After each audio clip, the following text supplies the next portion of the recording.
Hello guys, and welcome back to our channel. And in this video, we are gonna be doing a simple unboxing and playing around with the new Tecware Pulse Elite wireless gaming mouse, which comes in two variations, both black and white. At titignan din natin mamaya kung bakit nga ba magandang i-consider itong mouse para sa inyo, pati na rin ang kanyang pros and cons, pati na rin ang mga main features niya. And without further ado, let's get right into the unboxing. Now as we unbox this, I want to quickly go over the basic features. This mouse has most of the things that a wireless gaming mouse needs, such as the 2.4 GHz Wi-Fi dongle, programmable buttons, 400 mAh battery, na pang up to 50 hours of use. Din na rin ang kanyang USB-C port for charging. Pero ang pinaka-highlight ng mouse na ito ay ang kanyang interchangeable na top shell at ang hot swappable mini switches niya.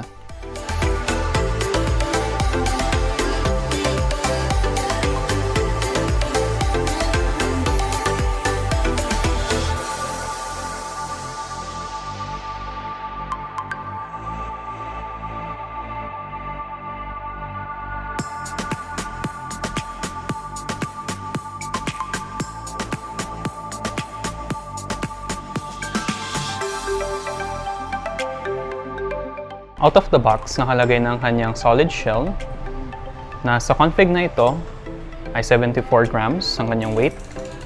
Pero pwede mo siya i-change to the honeycomb shell at sa config na iyon ay magiging 70 grams siya tulad nito. At lagay na din natin siya for comparison kung ano itsura niya. And we also have the black one here for comparison. Kabit muna natin siya.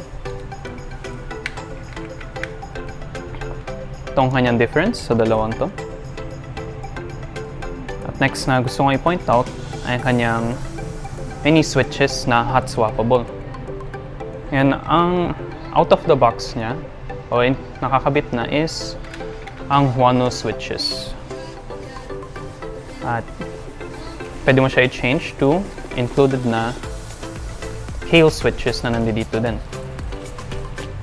At itong gustong feature na makita din sa iba pang mga mouse at mga brands din.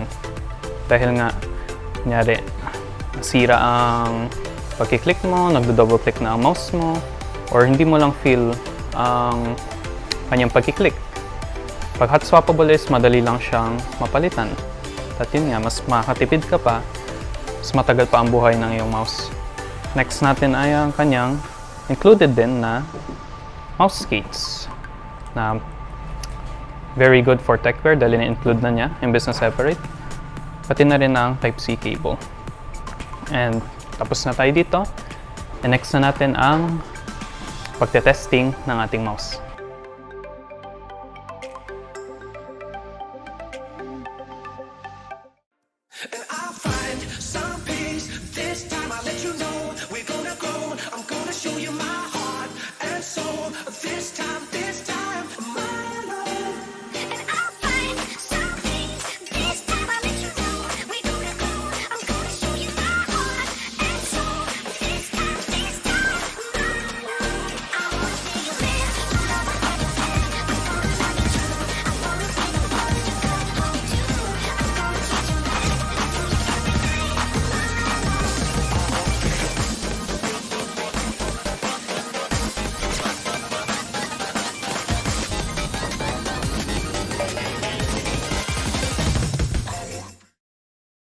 Okay, first impressions, kasya naman sa aking kamay.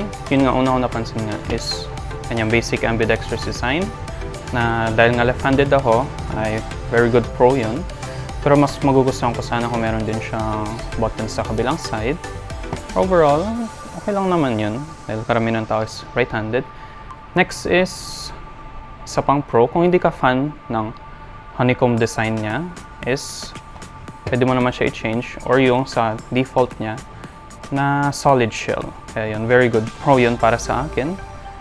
Next natin ay ang kanyang hot swappable switches na isa sa kanyang pro talaga para sa akin din.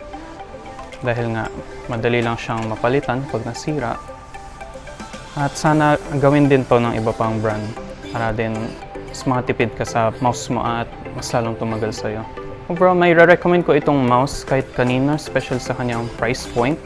Less than 3,000.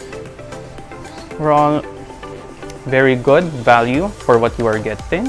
Aking final thoughts for this mouse ay marami siyang pros with very little cons and at a very competitive price point. Kaya may re-recommend ko ito kahit kanino. At kung interesado kayong bilhin din ito, mahanap niyo ito sa aming Shopee na Mr. Shopman. At pwede din kami i-message sa aming Facebook na GoTech Microbees at tulad din ito. Tecware Haze Mousepad at ang Tecware B68 Plus. At kung na-enjoy nyo ang panoorin na aming video, please consider subscribing and liking the video. At once again, thank you for watching. Till next time.